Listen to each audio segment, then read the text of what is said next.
Hi, everyone. I am here today with a good friend of mine. We've known each other a little over 20 years now. Seems like it hasn't been that long, really. Um, Makes me feel old. And Same. she's going to tell you the story of how she fell into addiction and recovery. So, Crystal, welcome. Thank you. Um, if you'd like, you can go ahead and start.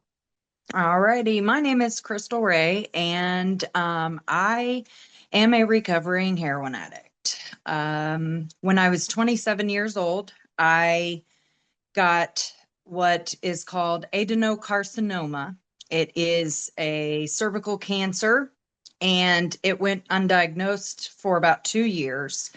It actually was a misdiagnosis from another doctor, but that's a different story for a different day. The point is, I walked around for about 2 years with cancer that I didn't know I had, and it moved into my lymph nodes and very bad diagnosis, very hard treatment plan. I did an aggressive chemo and radiation for a series of several weeks. It damn near killed me. During that process, and please keep in mind, I am 44 now. So being 27, this was in the early, almost mid 2000s. So we're talking right at the time where handing out opiate pain medication was very commonplace, and doctors were doing it at the ready. You could go into pretty much any doctor's office and say, I'm having a backache, and they would give you some type of an opioid pain medication. So, with that being said, I had a very serious sickness. So, these doctors were prescribing me an ungodly amount of very strong pain medication because of my illness. But at the same time, they never, not one single doctor during this, it was about an 18-month period of time. Not one time did those doctors ever say to me, these medications are seriously addictive. These are things that could be a problem later. Um, and then fast forward to me getting a clean bill of health, they didn't wean me down off of those pain medications. They just stopped giving them to me.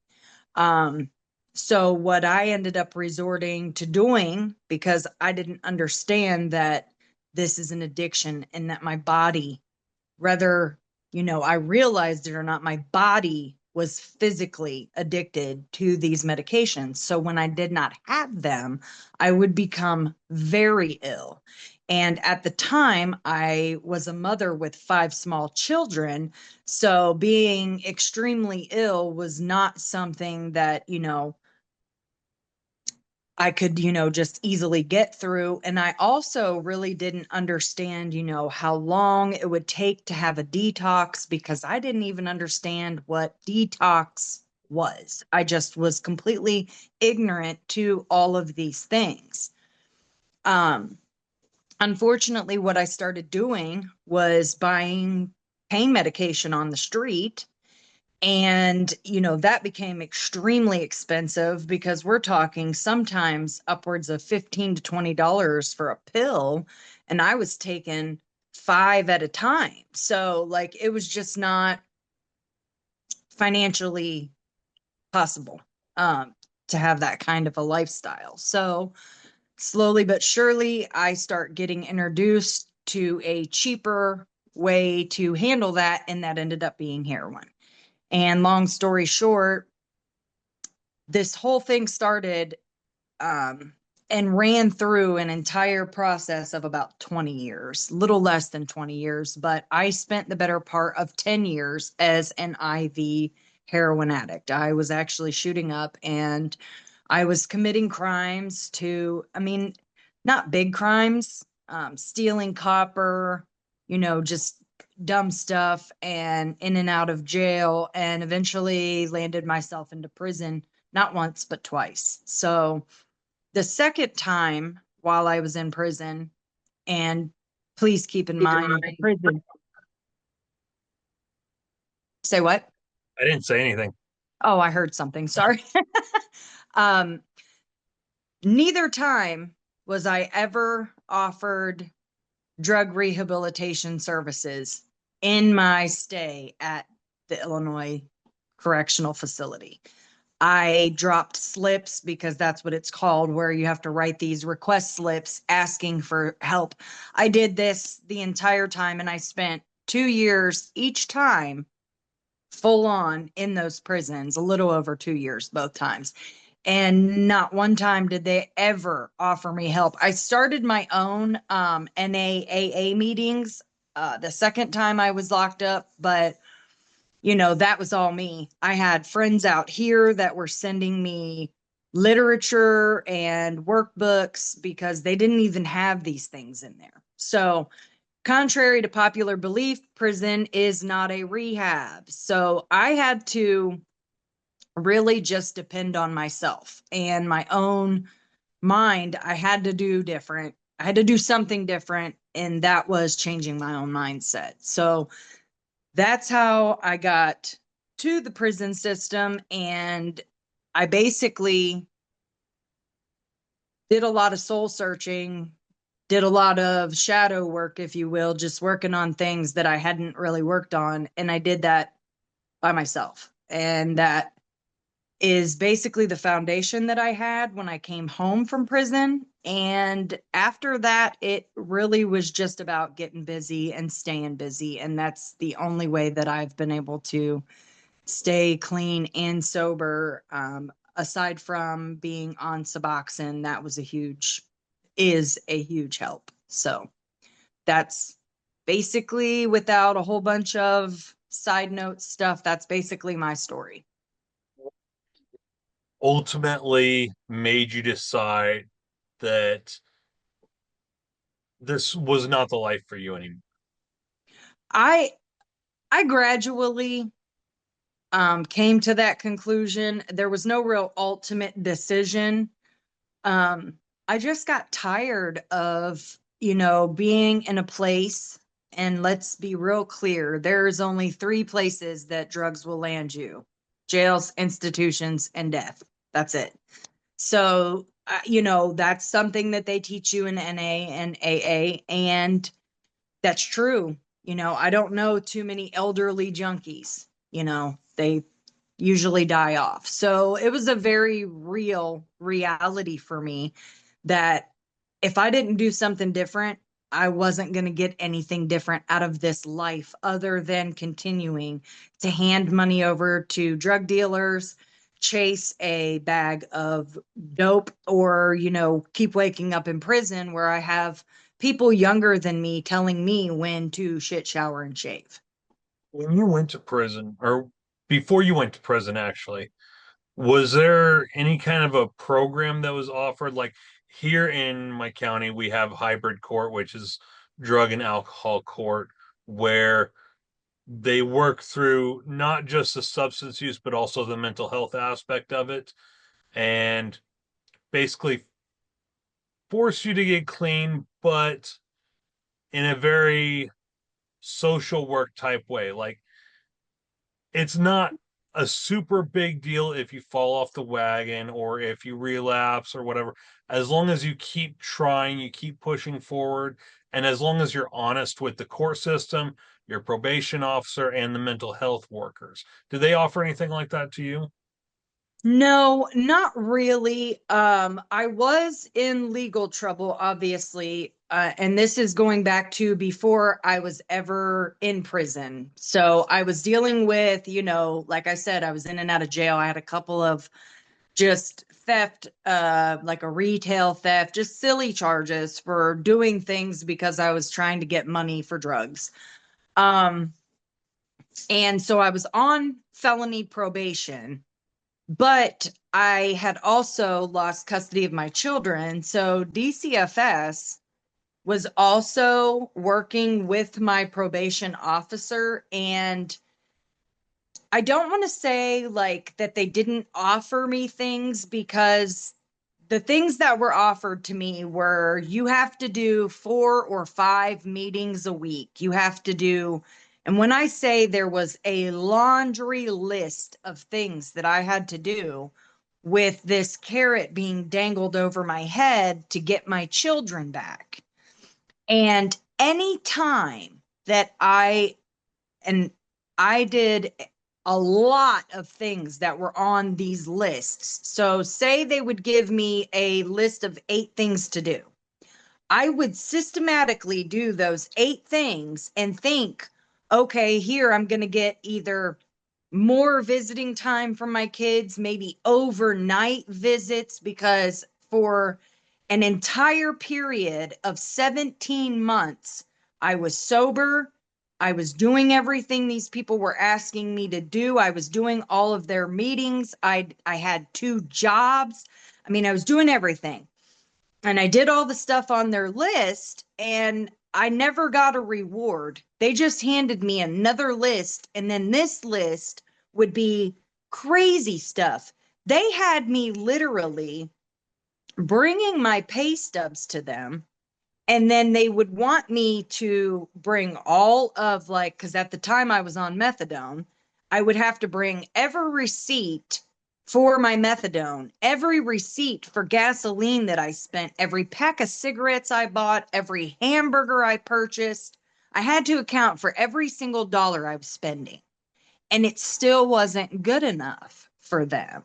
So, when you get into a cycle of continuing to do things and they're holding your children hostage and they're not giving anything back to you, but more lists, it just started to become very clear to me that this was a never ending episode, which then started to play hell on my mental health because you start questioning, like, why aren't they giving them to me? Do I just don't deserve my kids?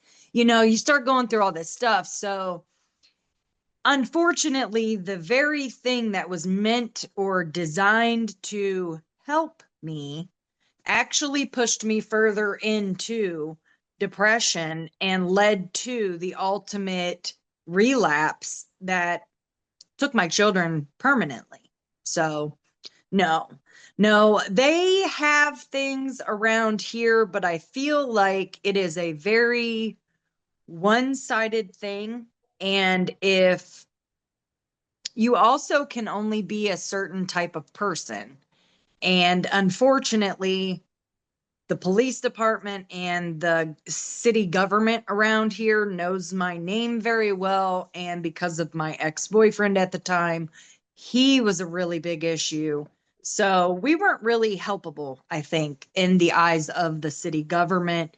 And no, no, they really didn't do anything to help me. Like I said, they do have programs, but I was never offered like drug court, or I was never offered to go into a detox or a rehab. I've never been to rehab. Still to this day, I've never been to rehab. And it was never offered during either of the felony cases that I went to prison for. That was never even an offer. You mentioned a little bit about um, the other things that you were into, like the stealing copper and stuff like that. What would you say to somebody who, obviously, there are people in the world who judge those who are addicted to substances and steal to basically provide for their habit? What would you say to people like that to help them better understand what you're going through and why you did the things you did? Well, I mean, for starters, let's look at the reality of the epidemic that is drug addiction. There are so many people sick and suffering with this disease, and there's just not enough funding to help them. There are not enough mental health sources. There are not enough places that these people can go to get the help that they need. And unfortunately, because of the stigma that is attached with drug abuse and drug users, it makes it a little bit more, difficult for people to want to come forward and even ask for help, because What happens when you do finally discuss with your family members or the people in your community that you have a problem and they decide that you're just a piece of trash and they're not going to help you? Now you've burned every bridge and you're still on drugs and you still have no help. So it's really a vicious cycle. And I think that judgment should be cast aside.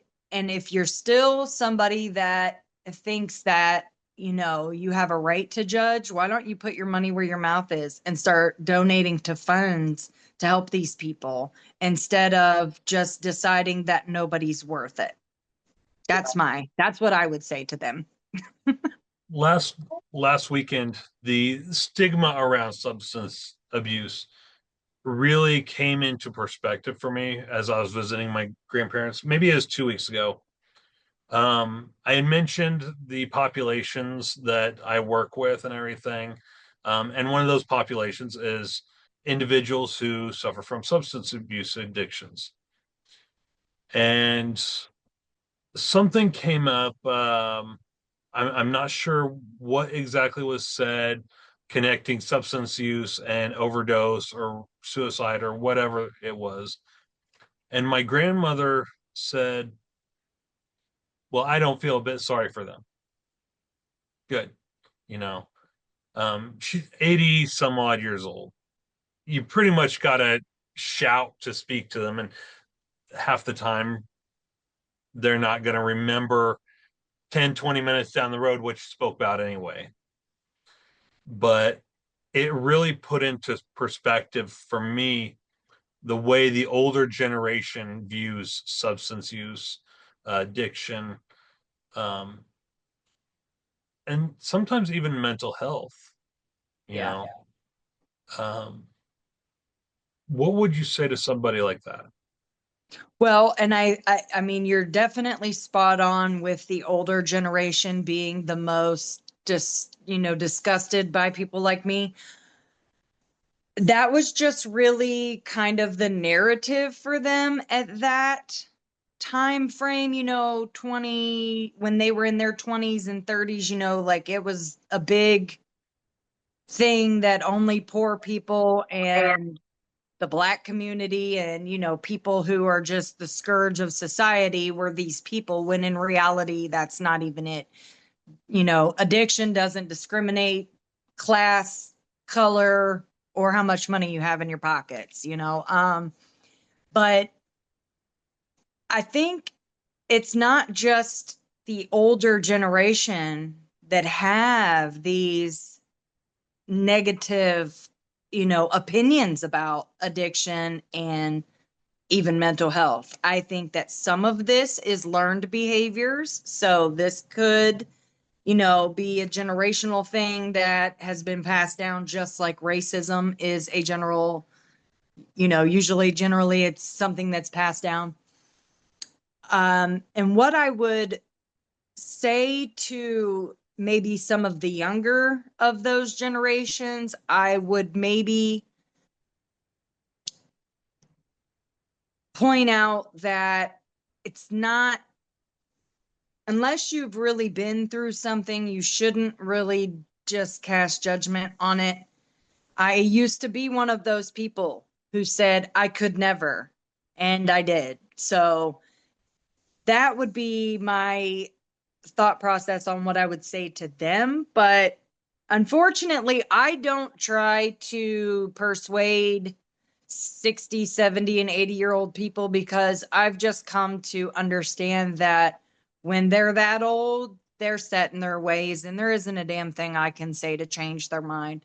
I will usually just excuse myself away from people like that because it ends up bringing down my energy. So there's just you're unfortunately, people need to understand that you can't change everyone's minds, and people are sometimes just going to have a negative opinion about you. That's also a thing that people like me have kind of grown a thick skin around. Can't win them all. That's the whole point of the why I started this series for YouTube is because I want to help end the stigma. I want to help advocate for others, help promote understanding. not just with autism, but with other disabilities. And that's what substance use is essentially, is a I agree. disability because you are very dependent upon a particular substance in order to survive, Yeah. essentially. And truth be told, even after the addiction, has kind of subsided, you are still dealing with so many other things that are still related to those addictions. I have PTSD. A lot of times they call them triggers. I call it post traumatic stress disorder.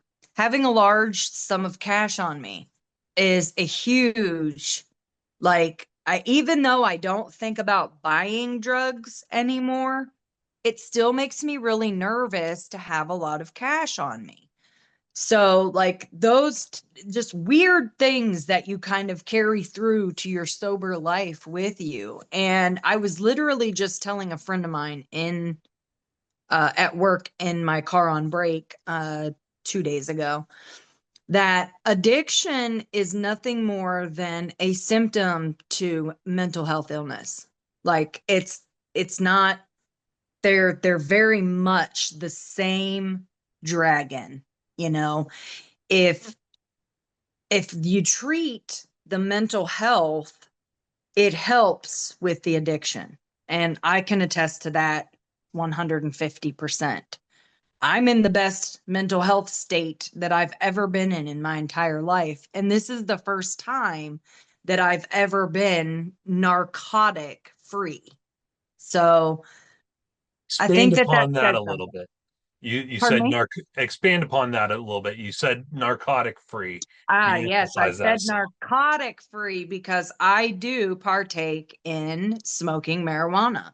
And that is also another very big thing that helped me continue to stay off of heroin and other narcotics like cocaine and methamphetamines and all of the other lovely substances that I was shoving into my body.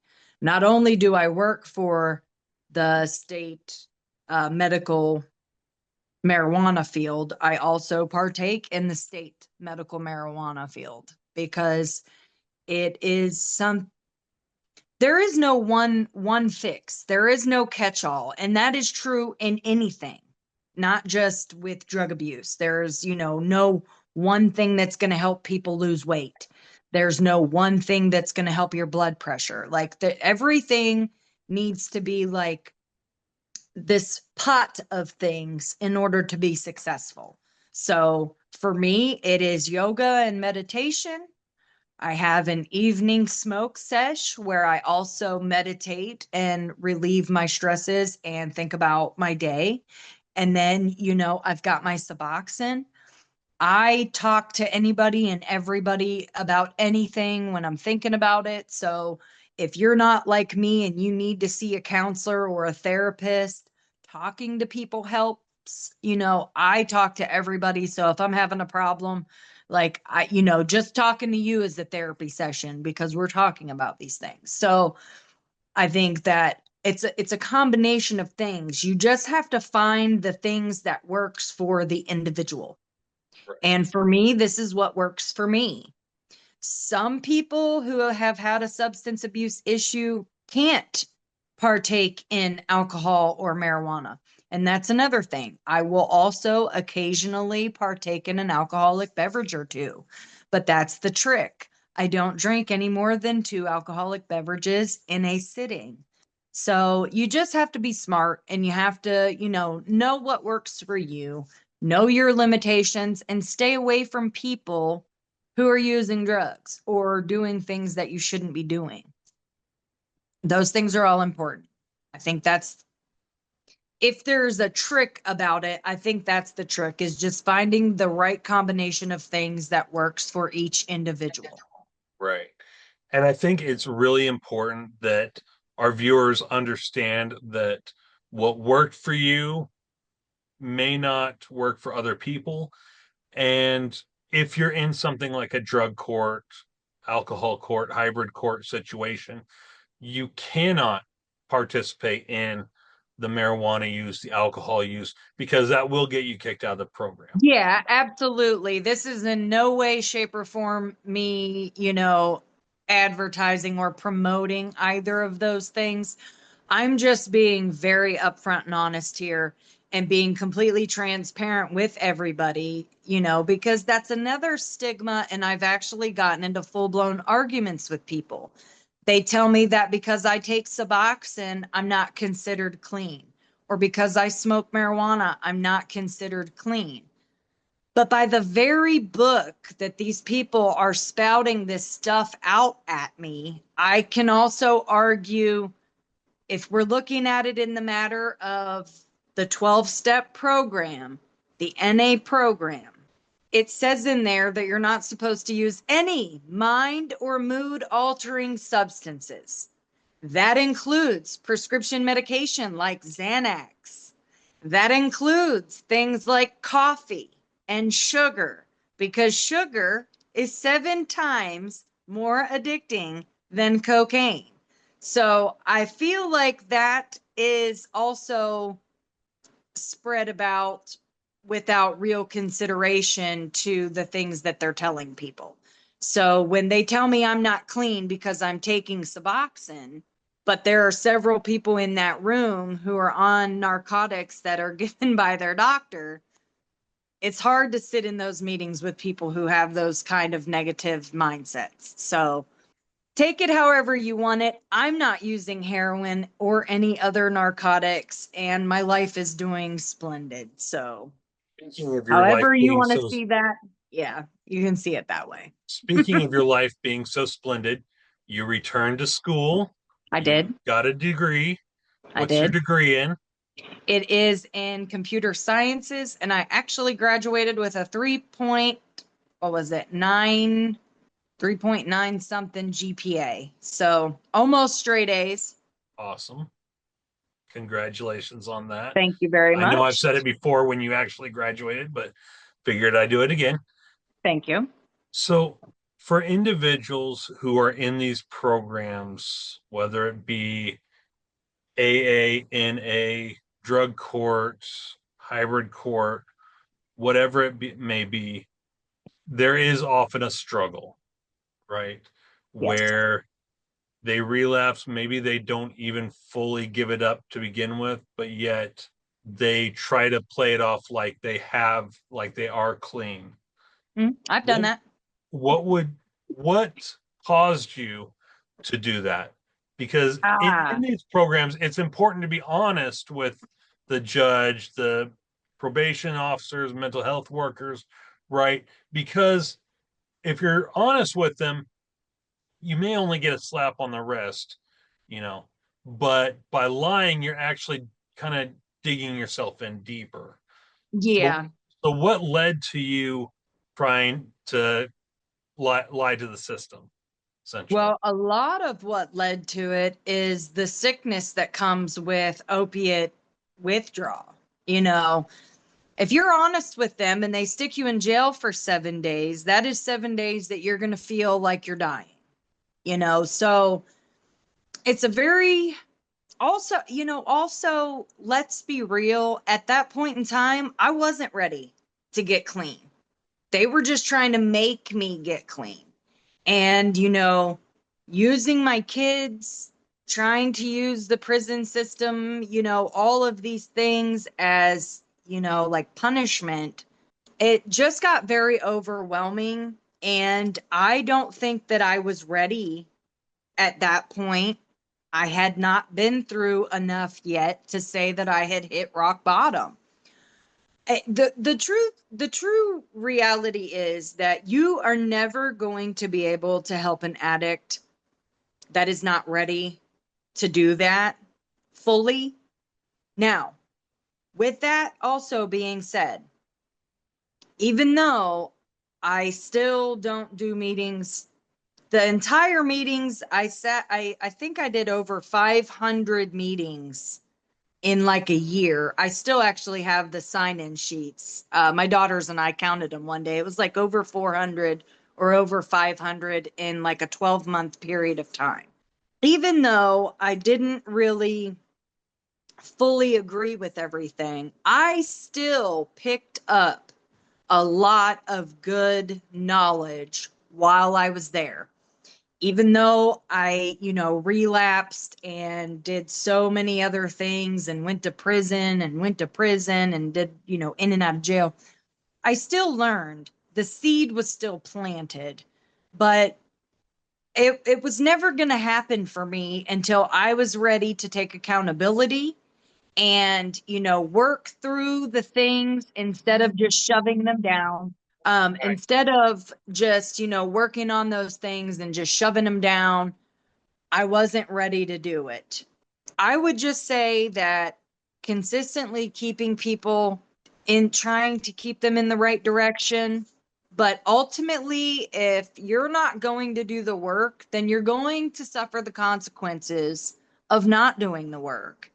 And unfortunately, and this is very true for me, unfortunately, it was those consequences that saved my life. So going to prison, not just the first time, but the second time, is what actually finally got me where I needed to be. So sometimes the failures are really the true heroes in the story. Those failures just bring you one step closer to the possibility of finding that, recovery is not as scary as people think it is. Yeah, I think that's important. You had mentioned about when you're going through withdrawal, you feel like you're dying. Oh yeah. What, so that people can better understand physically, can you describe what you actually go through? Symptom wise, it is a dull and and it can go back and forth, a dull throbbing pain throughout all of your muscles. It even feels like it settles into your bones. If you try to take a shower while you are dope sick, I used to like to always tell people it felt like there were sharks in the water because just the hitting of the jets on the skin felt like little bites. You will be hot and sweaty. And then the minute that, because you're hot and you start to sweat, the minute the sweat beads up on your skin, you then begin to feel freezing cold. You get these, it's kind of like a restless leg syndrome, but it's all over your body where you keep feeling like you need to stretch, but it never feels good like a stretch does. Your nose and eyes do like a leaking and a watering. If you've ever had a tickle in your throat wherever you like feel you're gonna swallow and it feels like you're gonna like choke or cough or vomit, that kind of happens. I used to also describe it to people as having the flu times 10. So if you've ever had the flu, you can kind of understand what the flu feels like. Imagine if the flu hit you 10 times at the same time. That's what being sick from opiates feels like. It is absolutely awful. Awful. I know when back when I smoked cigarettes, first thing in the morning when I'd wake up, it would feel like my the pores in my tongue were pulsating for that need of nicotine. Was there Yeah. any of that? Oh, yeah. Yeah. And to be honest with you, when you're in that physical state of distress, because your whole body is in distress, you are vomiting, you are in diarrhea mode, like it's just not good. You can't even think straight. All you can think about is, I know what to do to make this stop. I can go from this state of literal feeling like death, and I could do one shot, and within 5 seconds, it's gone. And therein lies the problem. You can do cold turkey detox. I've done that. It is awful. I was having seizures. It was just bad. I don't recommend it. I recommend if you're in deep addiction, do your best to do a medical detox because it's so hard to do it and actually get through it. Most people don't because it's rough, especially if you're a heavy user. Um, those detoxes usually last, and I'm talking the really hard, bad symptoms, as little as 7 days and as long as 21 days. So, and you have to understand that for a person that is not sick, that is just doing their day like a regular person, time passes normal. When you're sick like that, 5 minutes feels like 24 hours. So, can you imagine what 7 days of that would feel like, or 21 days of that would feel like? That's the reason why a lot of people are unsuccessful, is because of that sickness. That sickness is really, that's a whole beast on its own. I mean, aside from the mental health part of it, just the physical part of it is a literal beast of its own. Imagine that would be horrible to deal with. You mentioned feeling it in your bones, and the first thing that flashed in my mind was when I broke my collarbone twice in 1 week, you know. Um, and that at that time was the worst pain I had ever gone through. But Yeah. it numbs after a few minutes, whereas with going through withdrawals, it's constant and it doesn't numb, right? Yeah, no, it's there and it's loud. It's, I mean, it consumes your every thought because your whole body is just not really on fire, but your whole body is going through it. It's just it's very hard to do anything. I've lost jobs because of being sick. I've, not been able to even just like get up and do something as simple as vacuuming the floor because you're just in a perpetual state of sick, just sick. You feel comfortable with talking about this since you've been there. How do people who are still using try to pass drug screenings? I Well, don't I want can. that's why I said if you feel comfortable. I don't want you ratting anyone out or anything like that. No, I mean, I don't have to rat anyone out. I can rat myself out on this one because I was the queen of passing drug tests. It's not a brag, it's not a flex. I have actually taken a small prescription pill bottle and filled it up with another person's urine. And then you take a piece of foil and you wrap it on the top of it with a rubber band. And then you insert that into your lady part. And I would stand with my probation officer 2 feet away from me. And you just take the cup and you hold it underneath of yourself while you're sitting on the toilet. And you take your finger and you pop the foil. And it literally sounds like you're peeing into the cup. So I've gone that far. I've gone as far as, if someone's not watching you, you can just take a condom and fill it with urine and they'll lay it in their underwear to keep the temperature because that's the trick. They have to keep the temp at a body temperature. So those are a couple of the ways. If you're a guy, I think they even have like a urinator that you can fill up that has like a tube. If you don't know about this, Shannon, you need to go Google these things since you're dealing with some in your counseling people. If you're dealing it with any of this, they have an actual device that you just run the tube like up through part of your clothing or whatever, and it pees into the cup. So you could literally hold it up against your member underneath of it, even in front of like a probation officer, and it'll look like you're peeing from your own member. So yeah. Yeah. There's a few different ways that people another way that I tried and failed would be to try to drink a bunch of water.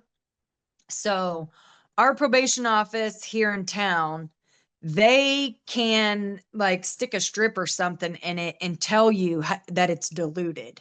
And if you would go to the probation office and pee diluted, they would make you sit there until you had to urinate again and do it again. So that's a piece of advice for mental health people. If you're finding your clients are coming up diluted, just make them stay for like an hour or so and make them urinate again, because then they don't get, they don't get the chance to drink a gallon of water. I've tried drinking Sure Gel. That is terrible idea. Didn't pass the drug screen. So there's some other ways, that drug addicts tell each other to do this and do that. Most of the time, those don't normally work. They also have drinks that they sell at the shops, but I've never ever bought one of those. Like I said, I had a pretty good method of taking it in there myself. So I never had to go like up to the liquor store and buy the little clean your system drinks or whatever. But there are actually a lot of different methods that people will go to different ways of trying to get that done without being detected. Thank you for that. No Um, problem. you had mentioned that you one of your coping skills is yoga. Yes. This is something that I've been anytime I work with somebody who's is in a substance use program or anything that I recommend for them to do is yoga. How does yoga help you? Mm. Yoga is a very quiet, personal, like reflection time. You're really kind of getting in tune with your body and your own vibrations. And it is just really about the peace that it brings me. So, also it's good for your body, it's good for you. That's all good things, but that's not the reason that I do yoga. I do it personally because it's just that time to just do that. Just kind of breathe and stay still in my own body. It's about being very present in the moment. So it does help in a lot of different areas. I used to make fun of people for doing yoga. I was one of those jerks. Like I said, don't ever say I will never, because I used to say I will never a lot, and now I do a lot of different things. I was the same way, and I just got done with a yoga routine this morning. Yep. And for those of you who are getting up there in like your late 30s and early 40s, it really does kind of help your body with a lot of different things. So I highly recommend yoga and meditation. And I am ADD, so that was a really hard one for me. But I would start out small. I would start out just trying to meditate, even if I couldn't sit my mind still. I would just try to do it for like 2 to 5 minutes a day. Now I can do a full blown meditation process for an hour at a time. I love it. I love it. And if people could just find, listen, this is why the monks are so peaceful. It's meditation and yoga. They've figured out the key to success. I'm telling you. Agreed. And that's why I promote using yoga for recovery. Anytime I have somebody in the system or in the program who's struggling or needs new coping skills or whatever the case may be, I provide them with my beginner routine, yoga routine that I do in my garage. I think that's a great asset. I think that's a great asset. Great suggestions. Yeah, Absolutely. because it's not just about getting yourself clean, it's about mind body connection. If your mind and your body aren't healthy, you're never going to get clean. You are 100,000% correct. I remember Miss Vicky Bree when I was doing Taswood and stuff. She handed out, I'm gonna pass this info to you. Maybe you could put something together similar. But she had this literal sheet of paper that was 100 things you can do besides do drugs. And it had some really interesting stuff on there.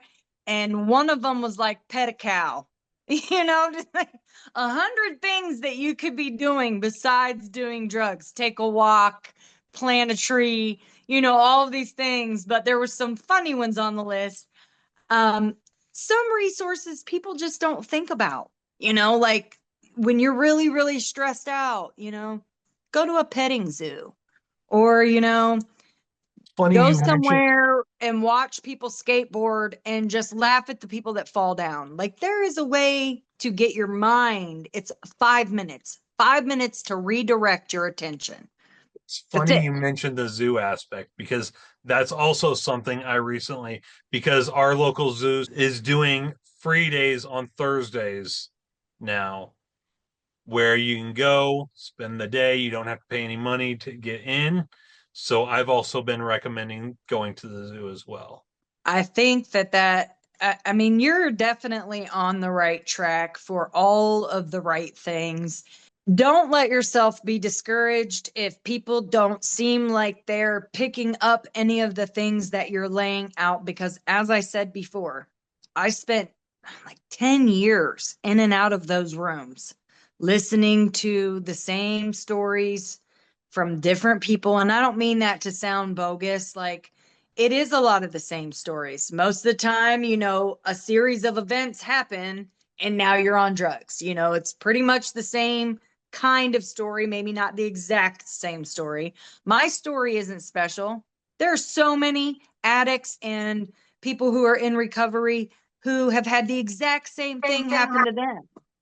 So, we're not there. None of us are really that special. We all kind of follow the same stuff. A lot of And people get into it to self-medicate. Maybe they're going through trauma, PTSD, CPTSD.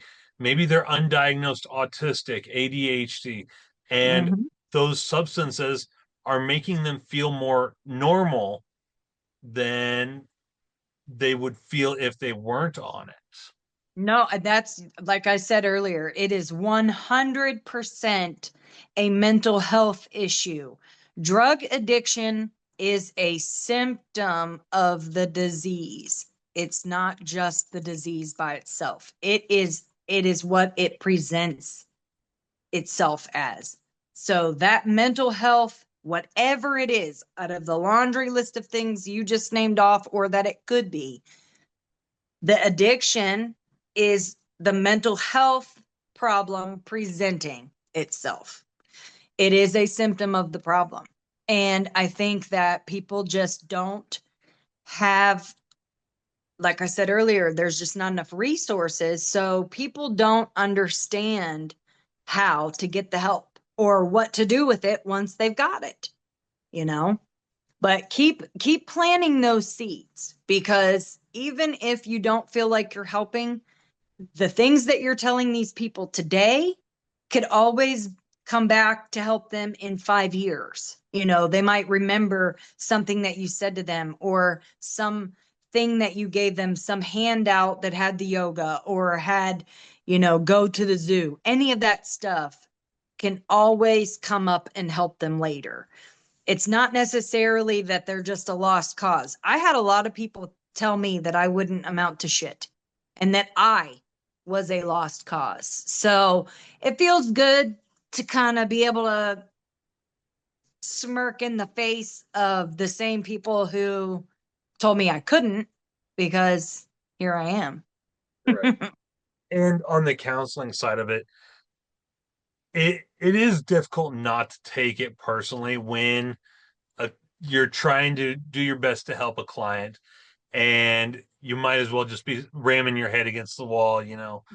Um, there have been times when I felt like that, when most therapists feel like that, especially when it has to do with substance use. Of course. And it is difficult not to give up. It's difficult to not feel like your time is better spent with somebody who actually wants the help. And do you feel like even though you were struggling with everything and maybe you did want to get clean, but you weren't quite ready, did you still feel like you wanted the help though? Absolutely. I mean, here's and this is what I was getting ready to say. Like, you feel frustrated trying to help someone that's in that mess, but could you imagine how frustrating it is for the person that's in that mess? Because even when the stuff's being presented to you, the mental health doesn't just stop. The things that are going on inside of that person doesn't just stop. And sometimes people may not be able to explain or even understand themselves the stuff that they're dealing with. So, as frustrated as you might be, maybe just as frustrating for the person that is going through it. If I would have been given creative freedom in my own recovery, like I have now, I don't think I would still be, if I was still having to do meetings and I was still having DCFS or probation or parole breathing down the back of my neck and saying, you have to do it our way or no way, I would never have been successful at that. And believe me, I understand that these programs are in place for a reason and that they are, set up that way. I get that 1000%. But like I said earlier, it wasn't until I figured out what worked for me that I was able to be successful. So yes, I did need the help. Yes, I wanted that help. But at the same time, you know, sometimes there needs to be a little give and take on that. And some of the things that they were expecting of me just were not, I don't want to say that they weren't in my capabilities, but I don't think I would have been able to continue through for the long haul had I had to do it their way, you Weren't know? within your reach at that moment. Yeah. Yeah. How would you, how do you wish a therapist would have approached therapy with you? I think a little less judgment in the chaos of it all, Mhm. because I feel like people sit across from addicts and see us as a project rather than a person. Okay. And when someone who maybe hasn't been through that tries to tell you how you should do something or feel about something or think about something, and they have no idea what it feels like to be in that. So obviously a person is not going to be able to just understand how that happens. But whether people realize they do it or not, even if you're not meaning to, you judge people. And you maybe even not necessarily judge, but you might think that things are a certain way or that a person is a certain way. So for me, I really just wish that the therapist wouldn't have had like the same mindset that the NA and the AA had, that, you have to do this balls to the wall. You can't smoke weed because if you smoke weed, you're not clean. Like, it was never really about a treatment that was suitable for me, Crystal Ray. It was a treatment that was suitable for what they wanted of me on paper. So, and again, this is several years ago, and things are a little bit more different, a little bit more understanding, and we're getting there. We're moving in the right direction toward it. But I think that another stigma that is attached to substance abuse is that things like marijuana and Suboxone or other MAR meds make you not clean because you're taking something still. So I think It that's seems it seems to me like neurodivergent affirming therapy is what you described. I don't know what that means, but Because okay. it's very validating of the individual's lived experience and perspective. Like, Yeah. you can't tell somebody to just be normal, you know? You can't Mhm. tell somebody to stop fidgeting, stimming, whatever the case may be, so that they appear more normal, Yeah. so they can fit in. And what you described really sounds like neurodivergent affirming therapy. Well, if And that's what that is, then yeah, that's definitely probably a good close example of what I'm trying to say. Yeah.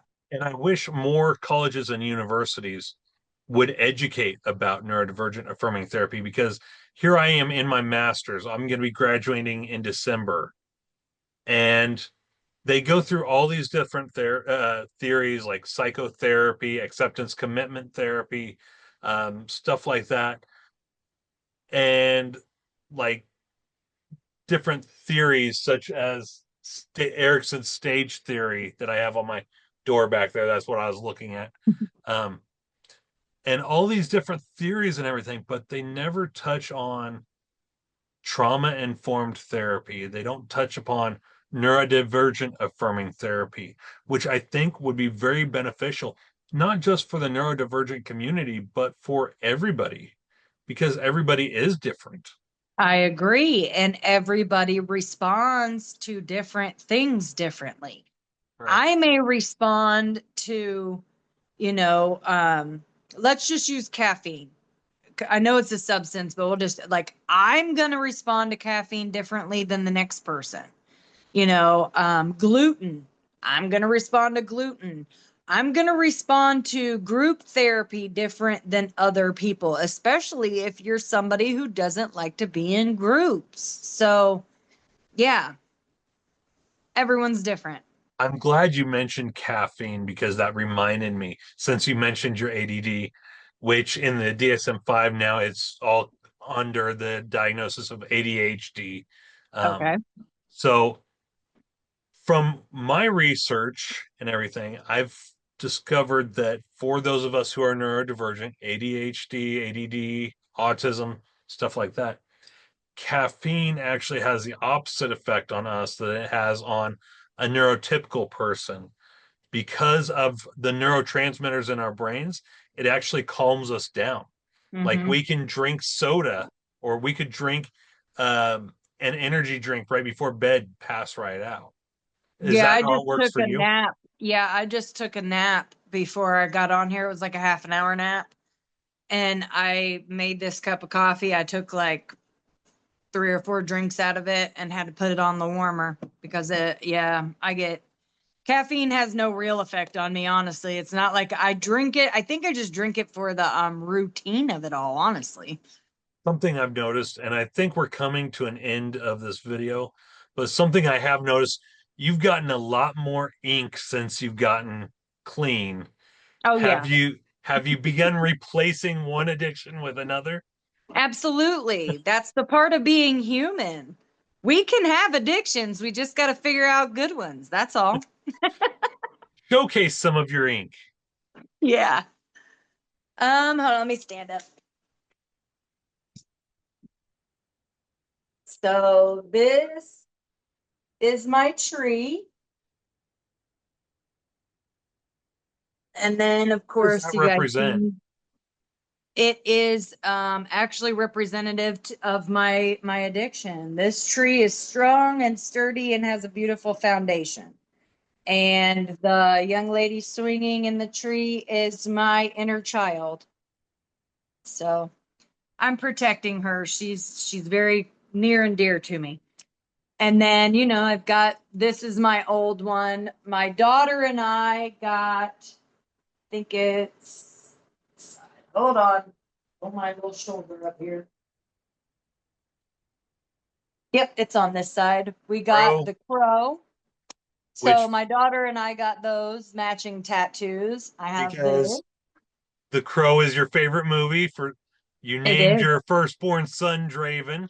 I did, yes. That is my favorite movie, but it says it can't rain all the time. So that was a little nod and a wink at it. But it's also for my daughter who struggles very, very seriously with mental health addiction. So that is actually a mental health addiction, mental health issue. That is a reminder to her that, it can't rain all the time. Very powerful quote, I think. I do too. Is there anything you would like to add before we come to an end? Anything you would like others to know?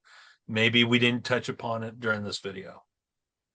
I think we pretty much touched base on everything, but my final thoughts are if you know someone who is sick and suffering, maybe it's time to start trying to help them differently than you have been. Because if you've been trying to help them and it's not working, try thinking out of the box. If you truly love and care about the people that around you that have addictions or whatever the problem may be, if you've been doing things and none of those things are working, just maybe try something different. Instead of judging people, maybe try judging yourself and how you can actually help instead of just spreading more negativity. Negativity is never the answer. I'm sorry. It's just never the answer. It never has been, and it never will be. If you can't bring something positive to the table, then just remove yourself from the table. It really is that simple. People need help, not anger or hatred. So that's all I have. That's my biggest message. And I think that's a very powerful message too. Thank you. So, for those of you on TikTok, Crystal can be found on TikTok. You want to share your at? Yeah, it's C Ray, CRAYE 33. C Ray at 33 on the And TikTok. on the TikTok, she talks a lot about substance use, her own mental health, um, what's going on in her daily life. Um, I've found it beneficial, and I've also shared the story of my father because that is also a big part of my past. My father is a convicted murderer. So I've also shared that story on there as well. It's a three-part thing. If you scroll down there, you'll see it. so if you're on TikTok, head on over, give her a subscribe, follow, like her videos. She's she's been on it a lot less than I have, and she's doing a lot better on TikTok than I have. She's well into the thousands now on her follower count. So Yeah, I'm hoping that that goes up because I'm getting ready to start a cooking series. So we'll see. cooking with Crystal. Yeah. Are these Making going to be your jailhouse recipes? No, I'm gonna throw a few in, but I actually have a garbage pail kid recipe book and the Bob's Burgers burger recipe book. So I'm gonna probably start doing some of the joke burgers from Bob's Burgers. I think that would be a good place to start. It might be a little fun. Yeah. Might also be a fun idea to add some of the jailhouse recipes too. Yeah. I've seen Yeah. JD Delay posting some videos like that. I don't know if you follow him on Yeah. TikTok or anything, but Yep. so Yes, I definitely could definitely share some jailhouse recipes. That's for sure. all right. Well, thank you for joining me, and I hope everyone takes what Crystal has had to say to heart. Thank you for listening.